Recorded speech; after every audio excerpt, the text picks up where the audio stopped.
যে সংখ্যাধিক্য দিয়ে মুসলমানদের বিজয় কখনোই হয় নাই। মুসলমানদের বিজয় হয়েছে ঈমান দিয়ে। ওয়ালা তাহিনু ওয়ালা তাহজানু ওয়া আনতুমুল আ'লাউনা ইন কুনতুম মুমিনিন। তোমরা ভয় পেও না, তোমরা নিরাশ হও না, তোমরাই বিজয়ী হবে যদি তোমরা মুমিন হও। তাহলে আমাদের কাজটা কি দিছে আল্লাহ? মুমিন হওয়া। তো সেই মুমিন হওয়ার জন্য আমরা সামনে রমজান মাস আসছে, এই রমজান মাসটাকে আমরা এমনভাবে কাজে লাগাতে চাই যাতে করে আমার ব্যক্তিগত আমলটাকে সুন্দর করার জন্য যে বিদ্যা দরকার, মানুষের হেদায়েতের জন্য যে কোরআনটা এসেছে, সেই হেদায়েতের আলোটা যাতে আমার ভিতরে প্রবেশ করে। সেই আলো যদি ভিতরে প্রবেশ করে তাহলে কোনো জালিম শক্তি আমাদের গতিপথকে রুখে দিতে পারবে না, আমাদের চলার পথকে স্তব্ধ করতে পারবে না।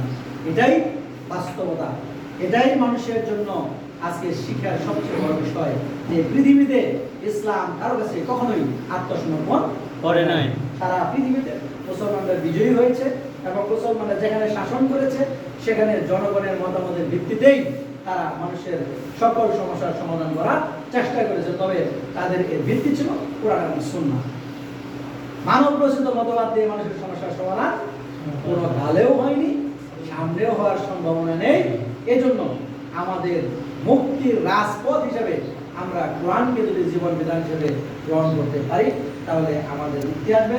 এই বাংলাদেশ স্বাধীন স্বনির্ভর রাষ্ট্রের মর্যাদা নিয়ে সারা পৃথিবীতে মাথা উঁচু করে দাঁড়াতে পারবে ইনশাআল্লাহ। আমরা সেই দায়িত্ব পালন করতে প্রস্তুত আছি তো নাকি? ইনশাআল্লাহ। আল্লাহ আমাদের কবুল করুন। আপনাদের সবাইকে ধন্যবাদ। আসসালামু আলাইকুম ওয়া রাহমাতুল্লাহ। ওয়া আলাইকুম আসসালাম। পৃথিবীর 5টা বিষয়ে রাসূল সাল্লাল্লাহু আলাইহি ওয়াসাল্লামের যে হেদায়েত ছিল তার মধ্যে একটা হলো ব্যস্ততা আসার আগে অবসরের গুরুত্ব দেওয়া।